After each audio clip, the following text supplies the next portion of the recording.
नमस्कार. N24 Jintur news मध्ये आपले स्वागत आहे. मी रहीम शेख. पाहूया.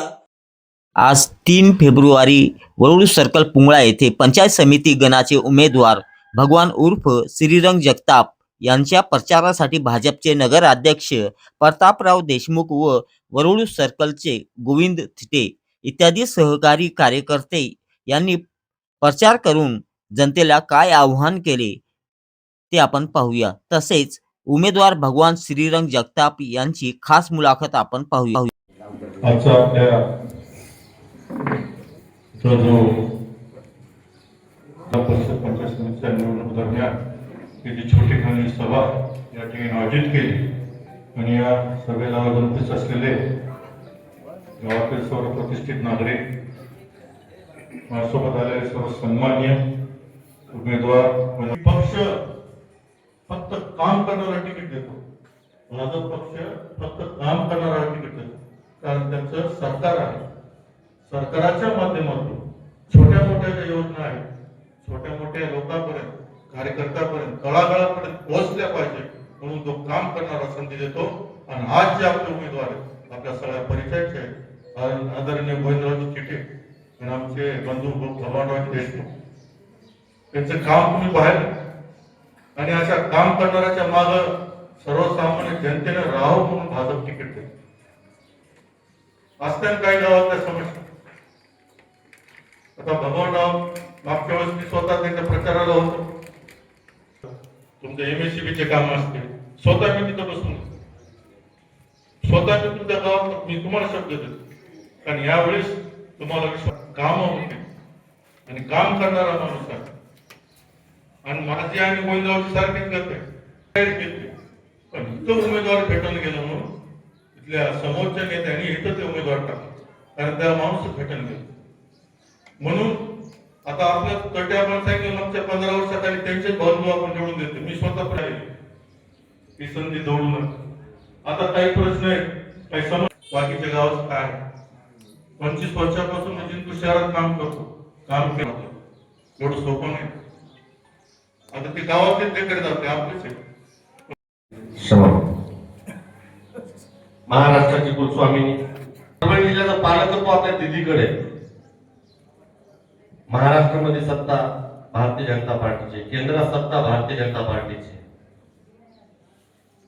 आज विकास निधी खूप आणता येतो आपल्याला. भारतीय जनता पार्टीने दिलंही आपल्याला तेवढं. काय काय दिले माझे सहकारी सरपंचांनी सांगितले. आपल्याला राशन फुकट भारतीय जनता पार्टीने दिले. आपल्या वयोवृद्ध 65 वर्षावरील सर्व माता भगिनींना ST हाफ तिकीट दिले. साहेबांच्या पाठीशी आपल्याला खंबीरपणे उभं राहणं आपली काळाची गरज आहे. ते आपल्याला द्यायले, आपणही त्यांना काही देणं आपलं कर्तव्य आहे. आम्ही मागतो काय, फक्त लोकसभा, विधानसभा, जिल्हा परिषद, पंचायत समिती. आजची परिस्थिती अशी आहे, जिकडे पहा तिकडे कमळ आहे, कुठेही जा कमळ आहे. आपणच कामा करायचं, आपल्यालाही कमळासोबत राहणं गरजेचं आहे. आपल्याला आपला स्वतःचा गावचा विकास जर करून घ्यायचा असेल तर भारतीय जनता पार्टीच्या व मेघनाथीच्या पाठीशी उभं राहणं आपल्याला गरजेचं आहे. आज विरोधक आहेत, त्यांच्याकडं विकासाचा कुठलाच मुद्दा नाही, का विकासाचा कुठला अजेंडा नाही.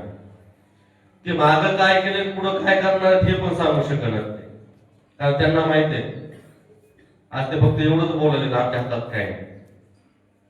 तुमच्या हातात काय नाही, तुमच्या हातात मागचे जनतेला एवढंच सांगू इच्छितो की मागच्या वेळेस मी पंचायत समिती सदस्य होतो, पण माझी सत्ता नसल्यामुळं आम्ही 4च सदस्य पंचायत समितीला निवडून आलो.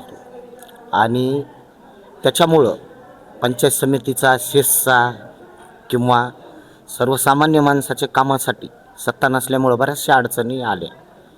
आणि आमचे पहिले बोर्डीकर साहेबांचे 4च पंचायत समितीचे सदस्य निवडून आले, 23 पैकी. आणि आज त्याच्यामुळं काही जनतेच्या माझ्या गणातल्या नाराजा अपेक्षित आहेत की त्यांना वाटतं व हे पंचायत समितीचे सदस्य निवडून दिले आपण, पण विकास झाला नाही. परत पण कसं आहे माहिती आहे का, सत्ता असल्याशिवाय विकास करता येत नाही.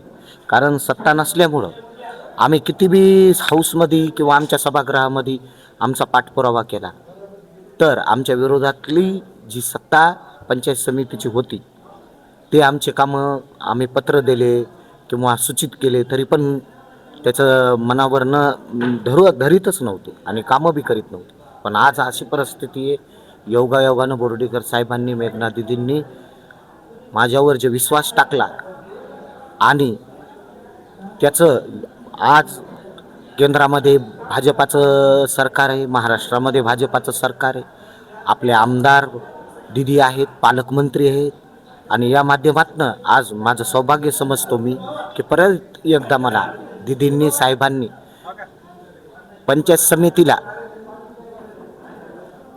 उभं राहण्याची उमेदवार म्हणून जे माझी निवड केली त्याबद्दल मी दिदीचे, साहेबांचे आभार मानतो. आणि उद्या भविष्यामध्ये जर मी पंचायत समिती सदस्य झाल्यानंतर निश्चितपणानं माझ्या गणामध्ये मी कोणत्याही कामासाठी कमी पडणार नाही आणि सरकार सत्ता असल्यामुळं दिदीच्या माध्यमातून मी 100% गणात प्रत्येक मतदाराचा माझ्या परीनं जे जे करता येईल विकासाचा असू देत कोणत्याही प्रश्नाला मी निश्चितपणानं त्यांच्या सहभागी आणि करणार एवढं मी आजच्या प्रसंगी तुम्हाला सांगतो.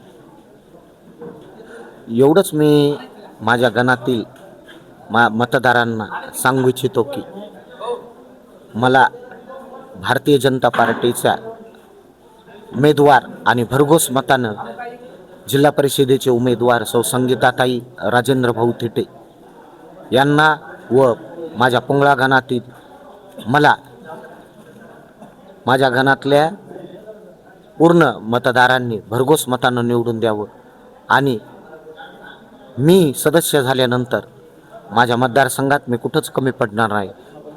माझ्या मतदारसंघातल्या जनतेच्या प्रश्नासाठी किंवा त्यांच्या सुखदुःखासाठी अडीअडचणीसाठी सदैव तत्पर राहीन एवढीच विश्वास या प्रसंगी मी तुम्हाला देतो.